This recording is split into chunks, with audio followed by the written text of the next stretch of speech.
Hello my dear student, welcome to K Chauhan vision. हम question पढ़ रहे थे मृदा। हमारा ये टॉपिक चल रहा है प्राकृतिक संपदा, नेचुरल रिसोर्सेस। इसमें मैंने पहले आपको वायु का कराया, एयर का, और उसके बाद आज मैं मिट्टी पे जो है मृदा, इसका क्वेश्चन करवा रही हूँ आपको। तो मृदा क्या है, व्हाट इज़ सॉइल, और soil is a natural resources how. ठीक है, तो मैंने आपको बताया था कि सॉइल जो है वो एक नेचुरल रिसोर्सेस है। ठीक है, प्राकृतिक जो है संपदा है कैसी।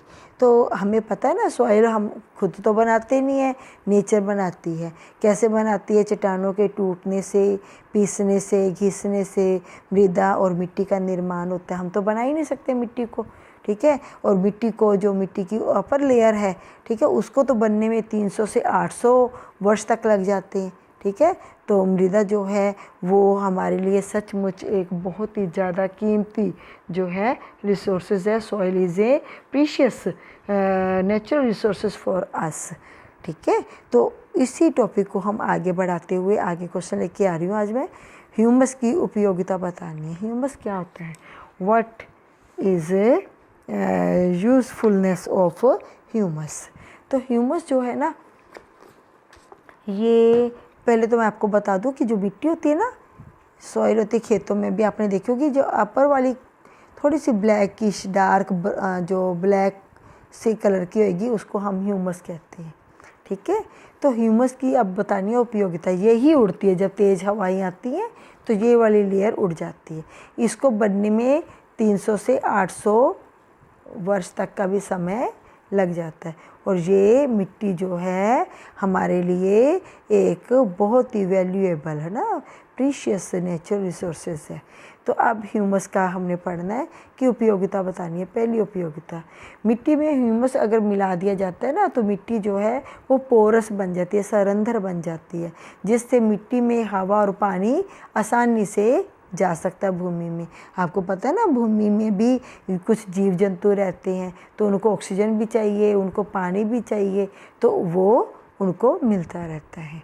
ठीक है, तो ऐसा इतना ही नहीं कि जीव जंतुओं के लिए चाहिए, जो पेड़ है, ट्रीज़ है, उनकी जड़ें भी तो भूमि के अंदर ही है ना, इन जड़ों को भी तो ऑक्सीजन चाहिए ना, पानी चाहिए, तो ये यहाँ से पानी जाता रहता है। दूसरा, जो ह्यूमस होती है ना, उसमें पौधे के लिए, जो प्लांट्स के लिए सभी आवश्यक पौष्टिक तत्व पाए जाते हैं। Required nutrients for plants are found in the humus.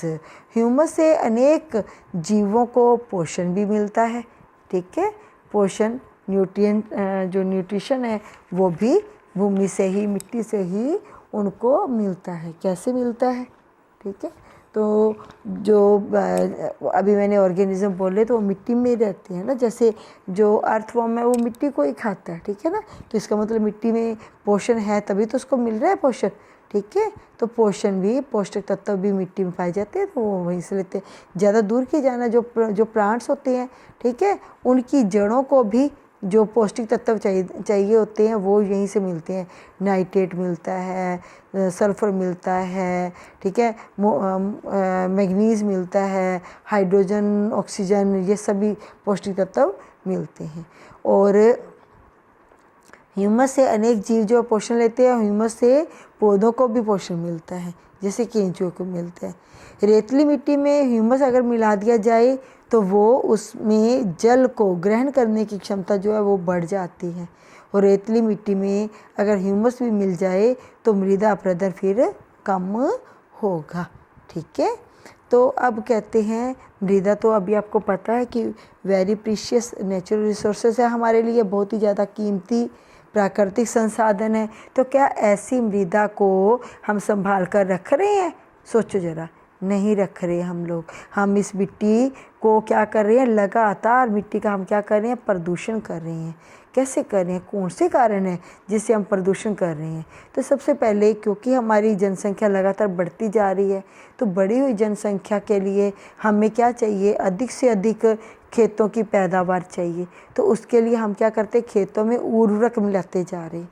तो मिट्टी में उर्वरक मिलाते जा रहे हैं ताकि हमारी फसल की पैदावार अधिक हो। अधिक पैदावार होगी तो जितनी पॉपुलेशन है सबके लिए भोजन मिलेगा। तो ऐसा करने से जो मिट्टी है ना उसका प्रदूषण बढ़ रहा है। आपको पता है ये उर्वरक जो होते हैं रासायनिक पदार्थ होते हैं और ये मिट्टी की जो प्रकृति होती है ना, नेचर होती है, उसको बदल देते हैं और मिट्टी वैसी मिट्टी नहीं रहती जो नेचुरल होती है। ठीक है, तो ये मिट्टी का प्रदूषण इसको बोलेंगे हम लोग। इसके अलावा फसलों को कीटों से बचाने के लिए, फसलों को चूहों से और पीड़कनाशकों से बचाने के लिए हम क्या करते हैं, कीटनाशकों का और पीड़कनाशकों का, इंसेक्टिसाइड और पेस्टिसाइड्स का बहुत ज़्यादा इसका जो है यूज़ करते हैं हम लोग। तो ऐसा यूज़ करने से क्या होता है, जो क्रॉप है, ठीक है, वो धीरे धीरे मिट्टी जो है वो उसमें जहरीले जो पदार्थ है वो बढ़ने शुरू हो जाते हैं। तो ये भी मिट्टी का प्रदूषण का कारण बनता है। इसके अलावा जो घरों से, किचन से या घर से जो कूड़ा कचरा निकलता है उसको भी हम लोग क्या करते हैं, घरों से निकालते हैं और इकट्ठा करके जहाँ पे कोई कच्ची जगह देखते हैं वहाँ पे जाके उसको गिरा आते हैं।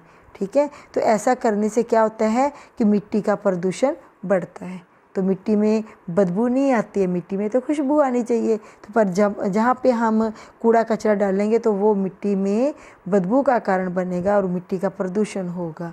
तो लास्ट पॉइंट जो है, जो कारखानों से अपशिष्ट पदार्थ निकलते हैं इसमें बहुत ही जहरीले पदार्थ होते हैं। तो ऐसे पदार्थों को भी हम क्या करते हैं, मिट्टी में ही सीधा मिला देते हैं। तो क्या हमें मिलाना चाहिए? नहीं, हमें क्या करना चाहिए, कारखानों से निकला हुआ वेस्ट पदार्थ को पहले उपचारित करना चाहिए। ठीक है, फिर उसको लेके जाना चाहिए मिट्टी में। ठीक है, रसोइयों से या घरों से जो कूड़ा कचरा निकलता है उसका भी उपचार करना चाहिए। कीटनाशकों का, पीड़नाशकों का प्रयोग कम करना चाहिए और रासायनिक उर्वरकों की जगह पर खाद का उपयोग करना चाहिए। तो ये था हमारा दूसरा पार्ट इसका, और इसके बाद मैं अगला टॉपिक लूँगी, उर्वरक और खाद में अंतर। ठीक है, ये क्वेश्चन मैं इसके बाद लूँगी। Thank you for watching this video. Thanks.